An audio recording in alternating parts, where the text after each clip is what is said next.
तो अगला टॉपिक हम देखेंगे। अगला टॉपिक है हमारा परिणामी अर्थात रिजल्टेंट क्या है, इसके बारे में। तो जैसा कि हमने यहाँ पर डिफिनीशन लिखा हुआ है, परिणामी क्या है कि एक हम दृढ़ पिंड ले लेते हैं और उस दृढ़ पिंड पर मान लीजिए कि बहुत ढेर सारे समतलीय बल कार्य कर रहे हैं। तो ढेर सारे जब समतलीय बल कार्य कर रहे हैं तो उन सभी बलों के स्थान पर हम एक ऐसा अकेला बल ला करके लगाएंगे जो उन सभी बलों के बराबर प्रभाव डालेगा। ठीक है, तो हम उन सभी बलों को हटा करके उस अकेले बल को लगाएंगे। तो वो जो अकेला बल है वो उन सभी बलों का क्या कहलाएगा, वो परिणामी कहलाएगा। तो यहाँ पे आप डिफिनीशन में थोड़ा से कुछ जो पॉइंट हैं उनको आप ध्यान देंगे, हम अंडरलाइन कर रहे हैं कि दृढ़ पिंड होगा, उस दृढ़ पिंड पर ढेर सारे समतलीय बल कार्य कर रहे होंगे और उन एक जो अकेला बल होगा वो अकेला बल आएगा और उन सभी जो ढेर सारे बल हैं उनके बल के प्रभाव के बराबर ये अकेला प्रभाव डालेगा और उन सभी को प्रतिस्थापित कर देगा। ठीक है, तो प्रतिस्थापित कर देगा, तो जो बल प्रतिस्थापित करेगा वो कहलाएगा परिणामी अर्थात रिजल्टेंट। अब जब हम परिणामी समझ लिए तो अब हम परिणामी बल का जो डिफिनीशन है वो लिख सकते हैं। उसको हम कैसे परिभाषित करेंगे, तो देखिए परिणामी बल क्या है। परिणामी बल अकेला बल है जो किसी दृढ़ पिंड पर कार्य करते हुए बलों को पिंड पर अन्य किसी बाह्य प्रभाव के उत्पन्न हुए बिना प्रतिस्थापित कर देगा, तो उसे हम कहेंगे परिणामी बल।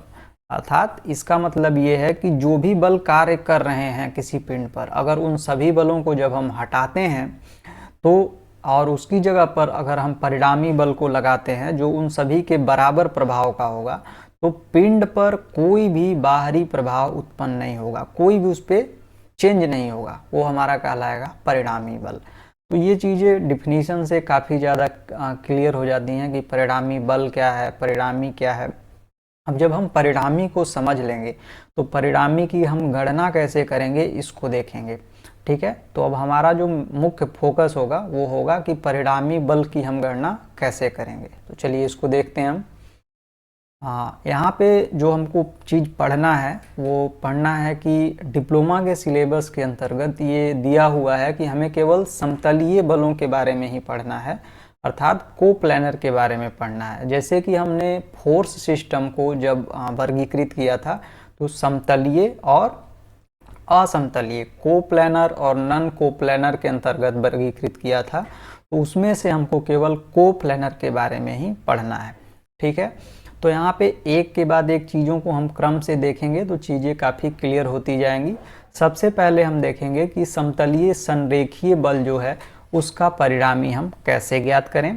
फिर उसके बाद हम अगला टॉपिक देखेंगे, वो देखेंगे कि समतलीय संगामी बल जो होंगे उसका परिणामी हम कैसे ज्ञात करेंगे। ठीक है, तो यहाँ पे जो परिणामी है उसको ज्ञात करने की दो विधियाँ होंगी। सबसे पहली विधि जो होगी वो होगी विश्लेषणात्मक विधि,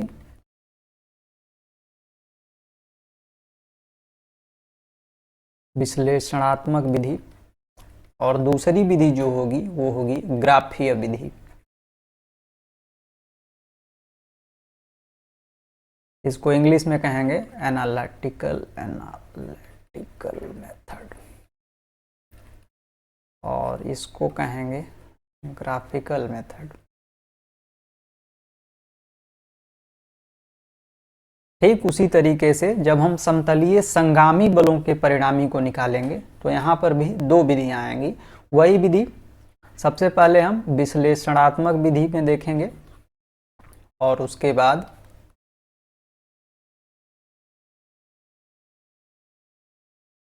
ग्राफीय विधि देखेंगे।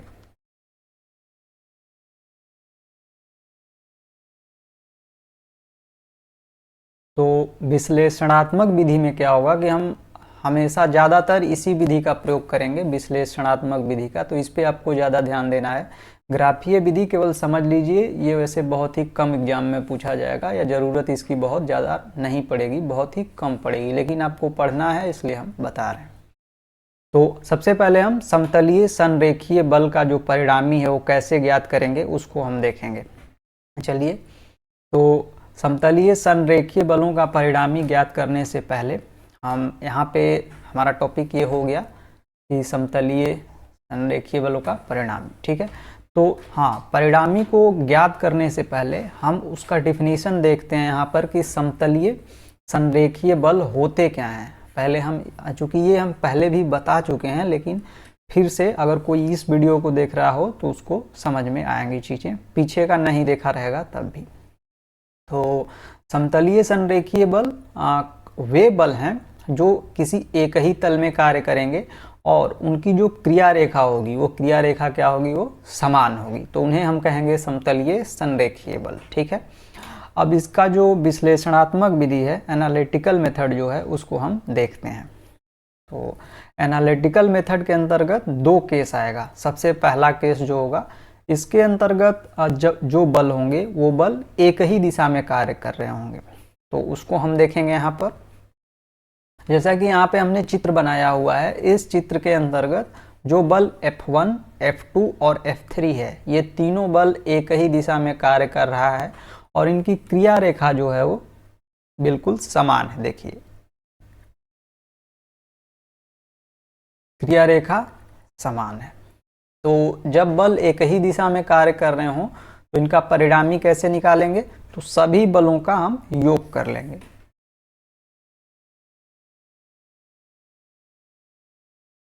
सभी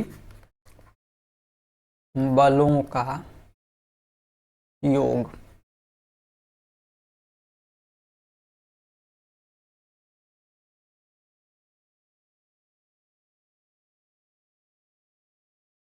तो चित्र शायद नहीं दिखा हो, अब यहाँ पे देखिए कि ये जो चित्र में जो बल हैं वो F1, F2 और F3 तीन बल हैं, वो एक ही दिशा में कार्य कर रहे हैं और इनकी जो क्रिया रेखा है, वो क्रिया रेखा ये रेड लाइन से जो हम दिखा रहे हैं, डॉटेड लाइन से, ये इनकी क्रिया रेखा हो गई जो समान है। तो इसका परिणामी हम कैसे ज्ञात करेंगे, वो परिणामी होगा कि सभी बल जो हैं एक दिशा में, उन सभी बलों को हम जोड़ देंगे।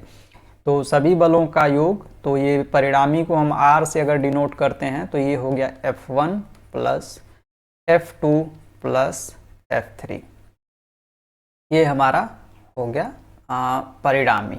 अब हम दूसरा केस देखते हैं। दूसरा केस क्या है कि जब बल एक दिशा में कार्यरत नहीं है, तो जब बल एक दिशा में कार्यरत नहीं है तब हम परिणामी कैसे ज्ञात करेंगे, इसको हम यहाँ पर देख रहे हैं। तो यहाँ पे बल F1, F2, F3 जो पिंड है उस पर उसकी जो दिशा है वो दिखाई गई है। तो यहाँ पे जब हम परिणामी ज्ञात करेंगे तो यहाँ पे क्या करेंगे, एक चीज़ हम नोट कर लेंगे कि समान दिशा में जो बल लग रहे हैं, समान दिशा में, समान दिशा वाले बल को जोड़ेंगे और जो विपरीत दिशा वाले होंगे उनको क्या करेंगे, हम घटा लेंगे। विपरीत दिशा वाले बल हम घटा देंगे। तो इस तरीके से हमारे पास परिणामी R बराबर क्या होगा, F, और F3 एक दिशा में है तो ये जोड़ा जाएगा और इसमें से माइनस होगा F2 प्लस F3। ठीक है, ये हो गया हमारा। यहाँ पे परिणामी ये निकल करके आया और ये F3 है, यहाँ पे मिस हो गया। इसके बाद हम ग्राफीय विधि को देखेंगे। जैसा कि हमने यहाँ पे बताया था कि समतलीय परिणामी निकालने की दो विधियां, तो हमने इसका जो विश्लेषणात्मक विधि है, उस विश्लेषणात्मक विधि यहाँ पे जो है इसको हमने देख लिया। इसके अंतर्गत दो केस हमने देखे। अब हम ग्राफीय विधि को देखेंगे। ग्राफीय विधि के द्वारा कैसे हम परिणामी निकालते हैं, किसका, समतलीय संरेखीय बल का। चलिए, ग्राफीय विधि के अंतर्गत हमारा जो सबसे पहला केस था कि जब सभी बल एक ही दिशा में कार्य कर रहे हों तब हम कैसे निकालते हैं। तो यहाँ पे हम देखेंगे कि तीन बल जो हैं वो कौन कौन से हैं, वे बल हैं बल F1, F2 और F3। तो ये तीनों बल एक ही दिशा में कार्यरत हैं। यहाँ पे इनको हम सबसे पहले ये चित्र में आप देखिएगा, यहाँ पे ये जो बल है, यहाँ पे आप चित्र में ध्यान दीजिए कि यहाँ पे F1 बल जो है, उस F1 बल को हम A और B ये सदिश ए बी से दर्शा रहे हैं।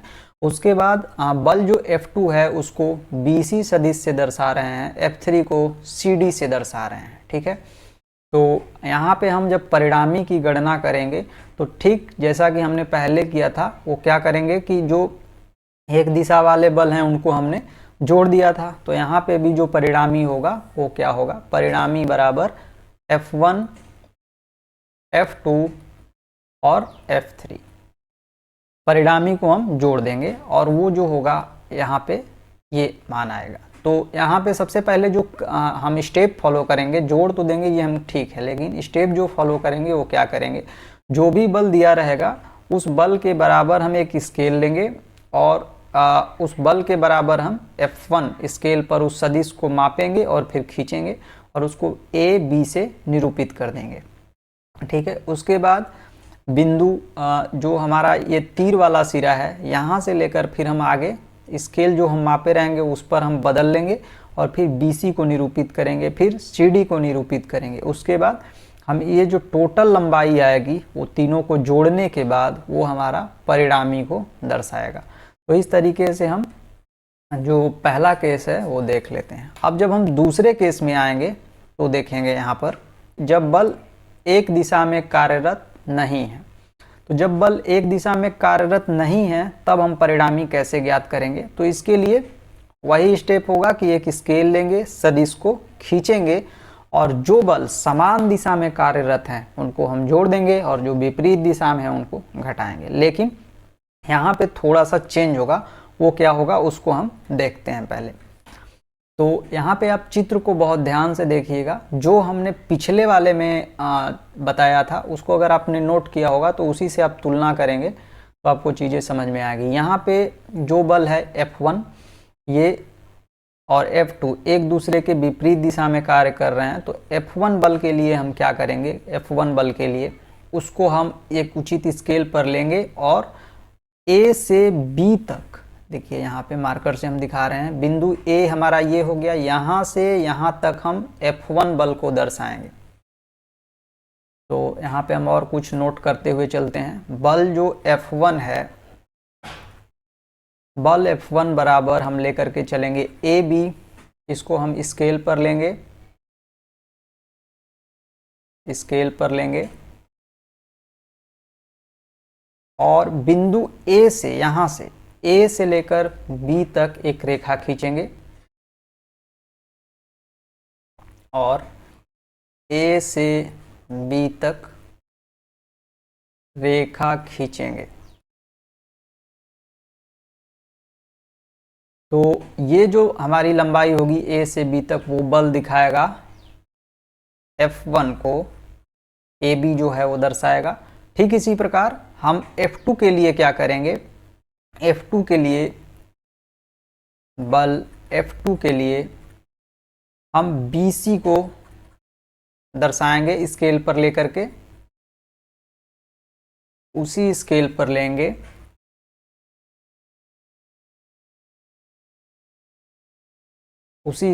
लेंगे और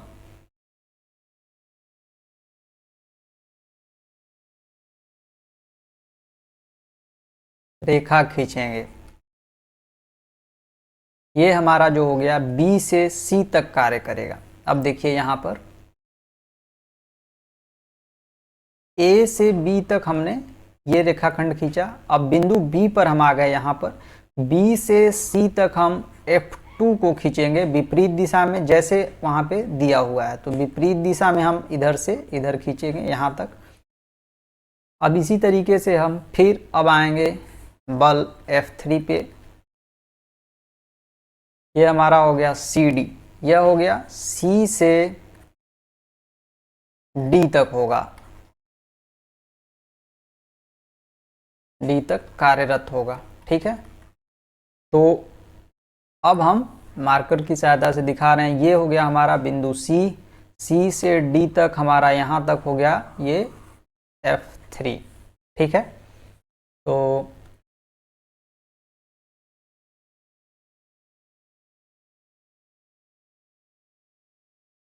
हाँ, बल F3 हो गया। तो अब हमारे पास जो परिणामी आएगा वो परिणामी क्या आएगा, अब जो भी रेखाखंड की लंबाई हमको मिलेगी वो रेखाखंड की लंबाई हमें परिणामी देगी। रेखाखंड की लंबाई इसको हम माप लेंगे और वो हमें परिमाण दर्शाएगा। तो ये जो होगा ये क्या होगा, r के बराबर f1 minus f2 plus f3, ये हमारा परिणामी हो जाएगा। यहाँ पर भी हम परिणामी के बराबर f1 ये माइनस f2 प्लस f3, इस तरीके से हम ये जो स्टेप है ये इम्पोर्टेंट है। अगर आप इसको देखेंगे ये चीज़ें जो है आप उदाहरण जब एक देखेंगे तो ज़्यादा क्लियर हो जाएगा। तो हम उदाहरण भी एक ले करके यहाँ पे आए हैं, उसको आप देखिए। तो इस उदाहरण को हम हल करेंगे। यहाँ पे कह रहा है पहला कंडीशन हमको हल करना है कि 200 न्यूटन का 100 न्यूटन और 300 न्यूटन का परिमाण के 3 संरेखीय क्षैतिज बल हैं एक ठोस पिंड पर कार्य कर रहे हैं। तो विश्लेषणात्मक और ग्राफीय विधि से बलों का परिणाम निर्धारित करें यदि सभी बल एक दिशा में कार्यरत हैं। तो पहला केस जो है वो सभी बल एक दिशा में कार्यरत, सभी बल एक दिशा में कार्यरत। तो इसके लिए हमने जैसे कि बताया था, सबसे पहले हम देखेंगे वो विश्लेषणात्मक विधि का यूज करेंगे। विश्लेषणात्मक विधि के द्वारा जब हम हल करेंगे, सभी बल एक दिशा में कार्य कर रहे थे, तो रिजल्टेंट के लिए हमने लिया था F1, F2 और F3, तीनों को हम जोड़ देंगे। तो ये क्या हो गया 200, 100 और 300। तो ये हमारा हो गया 3 1 4 4 2 600 न्यूटन हो गया ये। उसी के तरह जब दूसरा हम कंडीशन देखेंगे तो दूसरा जब विपरीत दिशा में 100 न्यूटन विपरीत दिशा में कार्य कर रहा है, तो इसमें हमने रिजल्टेंट के बराबर क्या देखा था कि जो विपरीत दिशा में कार्य करेगा उसके साथ हम निगेटिव चिन्ह लेंगे। तो F1 माइनस F2 हो जाएगा और प्लस F3 हो जाएगा। तो यहाँ पे 200 माइनस 100 प्लस 300, तो ये 3 तो 500 में से 100 घटाएंगे 400 न्यूटन। अब विश्लेषणात्मक विधि को देखने के बाद हम दूसरी विधि से हल करेंगे इसको, वो है ग्राफीय विधि।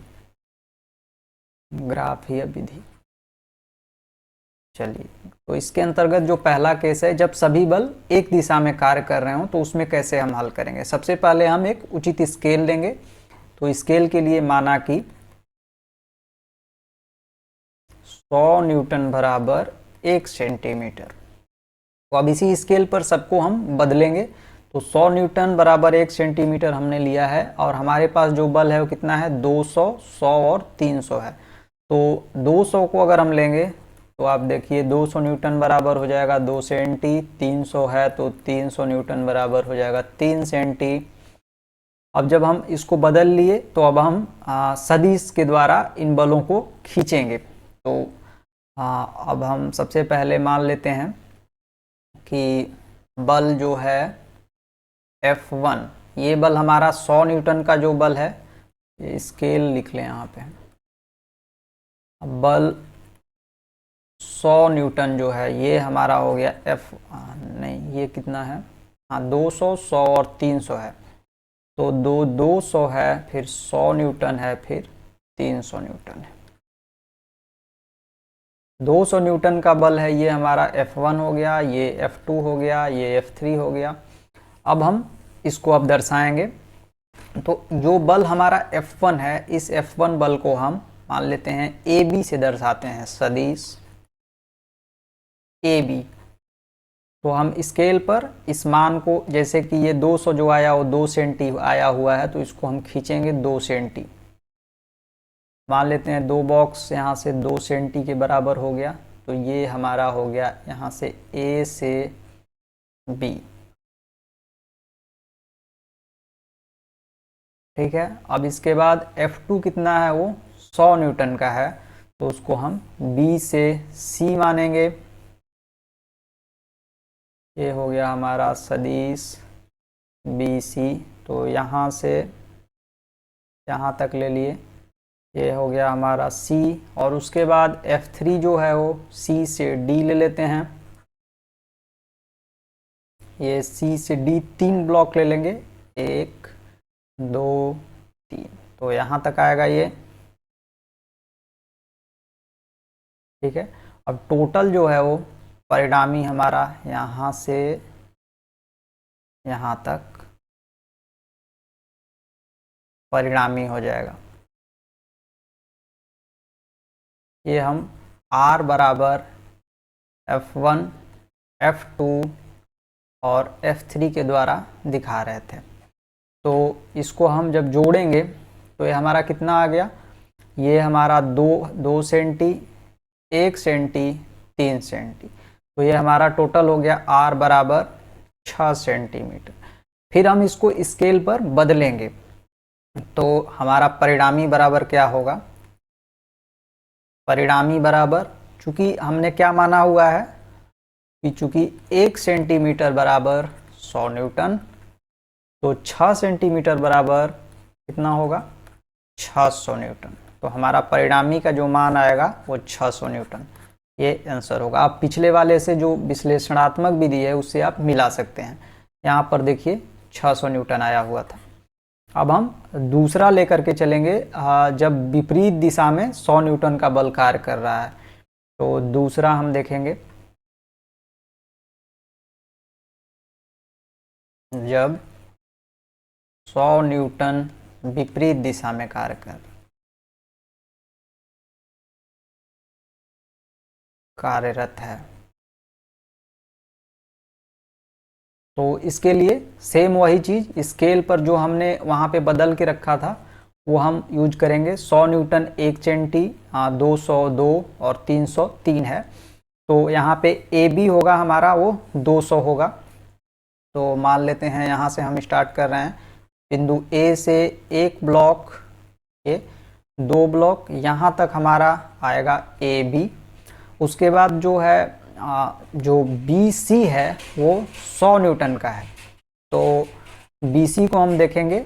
बी सी हमारा 100 न्यूटन विपरीत दिशा में है, तो वो यहाँ से हम कलर चेंज करते हैं, आपको चीज़ें समझ में आएंगी। बी से सी तक यहाँ आएगा अपोजिट दिशा में। सबसे पहले ये गया, देखिए यहाँ से ए से यहाँ आया, अब यहाँ से यहाँ जा रहा है, तो बी से सी हमारा यहाँ पर आएगा, ठीक है। ये 1 हो गया, ये 2 था, 2 सेंटी। अब हमारा फिर क्या है, तीसरा 300 न्यूटन है, तो अब सी से फिर आगे चलेंगे हम डी की तरफ। तो इसको हम तीसरे पेन से दिखाते हैं, यहाँ से लेकर के अब ये फिर 1 ब्लॉक, 2 ब्लॉक, 3 ब्लॉक, तीसरा यहाँ पर आएगा। तो ये आ गया हमारा सी से डी। सबसे पहले हम यहाँ से यहाँ गए, फिर यहाँ से फिर हम यहाँ गए, और इसके बाद फिर हम यहाँ से यहाँ आ रहे हैं। तो इस तरीके से हम कैलकुलेट कर रहे हैं। अब हम यहाँ से परिणामी का जब गणना करेंगे तो ये टोटल हमारा परिणामी होगा R बराबर F1 minus F2 plus F3। अब इसको हम जोड़ेंगे तो हमारे पास मान कितना आया, आप ऐसे भी गणना कर सकते हैं। यहाँ से यहाँ 2 में से 1 कम हो गया तो 1 हो गया, और ये 3 था तो 4 हो जाएगा। और यहाँ पे हम हल करेंगे तब भी हमारा F1 कितना हो गया, 2 माइनस 1 प्लस 3, तो 3 2 5 में से 1 गया 4, तो ये 4 हमारा आया सेंटी दूरी में। अब इसको हम स्केल पर चेंज करेंगे, तो फिर वैसे ही चेंज करेंगे, चूँकि हम फिर से देखेंगे कि स्केल हमारा क्या था, 1 सेंटीमीटर बराबर 100 न्यूटन, तो 4 सेंटीमीटर बराबर 400 न्यूटन, ठीक है। तो हमारा जो मान आएगा वो आंसर आएगा परिणामी बराबर 400 न्यूटन, ये हमारा आंसर हो गया। ये जो परिणामी आया हुआ है इसको आप विश्लेषणात्मक विधि से तुलना कर सकते हैं, तो देखेंगे आंसर बराबर होगा। ये 400 यहाँ पर भी आया हुआ था, और 400 हमको ग्राफीय विधि के द्वारा भी ये मान मिला है। तो इस तरीके से हम विश्लेषणात्मक विधि द्वारा और ग्राफीय विधि द्वारा जो प्रश्न आएंगे उनको हम हल करेंगे। तो हमने सबसे पहला देखा परिणामी ज्ञात करने का जो सबसे पहला हमको टॉपिक था हमारा, वो था कि समतलीय संरेखीय बल का परिणामी ज्ञात करना। तो इसके अंतर्गत हमने विश्लेषणात्मक विधि और ग्राफीय विधि, इन दोनों विधियों को देखा।